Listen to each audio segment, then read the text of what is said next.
Bom pessoal, olá a todos. Para quem não me conhece ou é novo no canal, eu sou o Ronaldo, tá? E esse canal é Analisando as Escrituras. Eu vou fazer um vídeo aqui dando uma resumida sobre exegese e aspectos culturais, para quem não conhece ainda o meu trabalho. É porque muitas pessoas, principalmente pastores, protestantes, eles acham que uma boa exegese bíblica é só você estudar o grego, ver os termozinhos das palavras, tudo. Aqui é amadinho, tem Satanás aqui no Velho Testamento, amadinho. Só que uma boa exegese, pessoal, não é só isso. Eu costumo dizer aqui no meu canal há muitos anos que a Bíblia não foi escrita em português e nem na nossa época. A Bíblia foi escrita em outra época, em hebraico, aramaico e grego.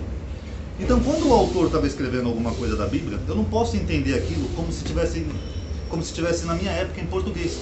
Eu vou dar um exemplo que eu sempre falo para os meus seguidores aqui do canal.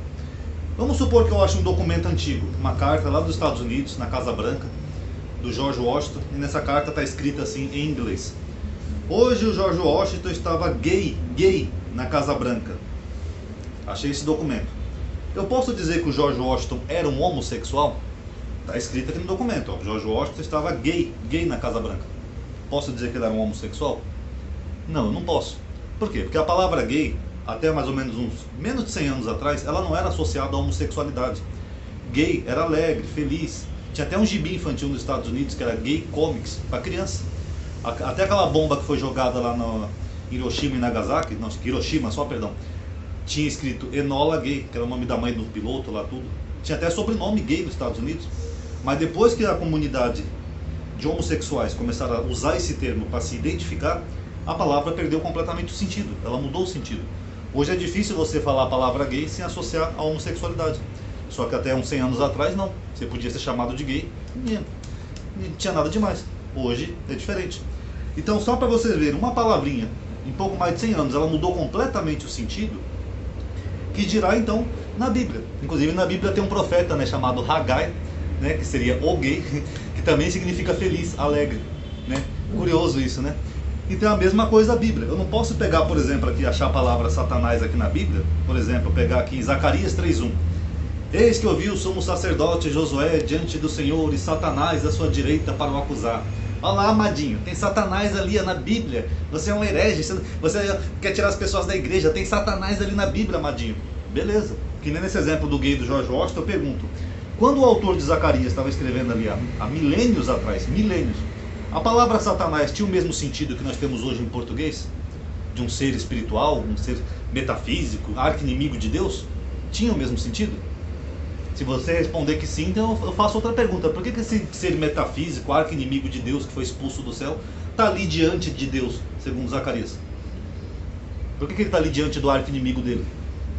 Não faz sentido, porque na época que Zacarias estava escrevendo o seu livro, pessoal, o termo Satanás, ou Satã em hebraico, ele não tinha o mesmo sentido que hoje em dia as pessoas entendem. Ali é literalmente adversário, opositor, basicamente isso, inimigo.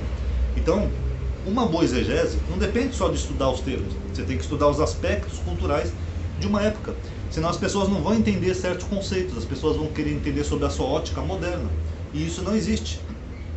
Que nem, por exemplo, o termo inferno, por exemplo. As pessoas pegam na Bíblia e falam assim, ah, tá aqui, ó, Jesus desceu ao inferno, tá lá em Atos 2, porque Davi falou que ele ia descer ao inferno. Só que na época de Davi, quando ele está escrevendo os Salmos, não tinha nem a palavra inferno, nem o conceito de inferno como nós temos hoje. Esse conceito é moderno, é pós-igreja. Davi, quando ele escreve o seu salmo, ele fala assim, não permitirás que o teu santo veja corrupção e nem que sua alma permaneça no Sheol. Sheol é sepultura, é cova. O que Davi está falando? Que Deus não ia permitir que ele morresse. Aí Pedro, citando Davi lá em Atos capítulo 2, lá no Pentecostes, ele está dizendo a mesma coisa. Então eu não posso pegar só a palavrinha e entender como se fosse escrito hoje, em 2021. Eu tenho que entender, na época do autor, o que significava esses termos na época dele. O que ele estava tentando transmitir. Porque senão, pessoal, nós vamos ter uma série de problemas aí de interpretações de exegese. Por exemplo, principados e potestades, né? Num livro, Paulo fala que a nossa luta é contra principados e potestades. Em Romanos, ele fala que toda alma tem que estar sujeita a principados e potestades. Agora, muitos pastores pegam ali os principados e potestades de Efésios 6 e falam que são demônios. Da onde que tiraram que são demônios aquilo ali? É a mesma coisa de Romanos, não são demônios, são autoridades humanas. Diabo, as pessoas falam assim, ah, amadinho, o diabo brada ao seu redor como um leão para devorá-lo. Jesus escolheu um diabo como apóstolo. E aí? Ele falou lá, João 6,70, eu escolhi a vós os 12 e um de vós é um diabo. Inclusive tomou ceia e tudo, né, junto com Jesus. Então tá bom, pessoal, esse vídeo aqui é só para dar uma introduçãozinha para as pessoas novas do canal, tá? Que periodicamente eu tenho feito vídeos assim, resumos, para explicar isso daí. Então uma boa exegese é exatamente isso, não depende só de uma tradução, não depende só de você ver qual que é a variante mais correta, depende de uma série de fatores. E um fator muito importante é esse: a Bíblia não foi escrita em 2021 e nem em português. Você tem que ver na época o que significavam esses termos que o autor estava escrevendo. Por que o autor estava utilizando esses termos? Porque na época podia ter um sentido completamente diferente de hoje. Que nem o termo gay que eu falei. Hoje tem um sentido, mas uns 100 anos atrás não tinha esse sentido. Tá bom, pessoal? Então fica aí para reflexão. Paz a todos.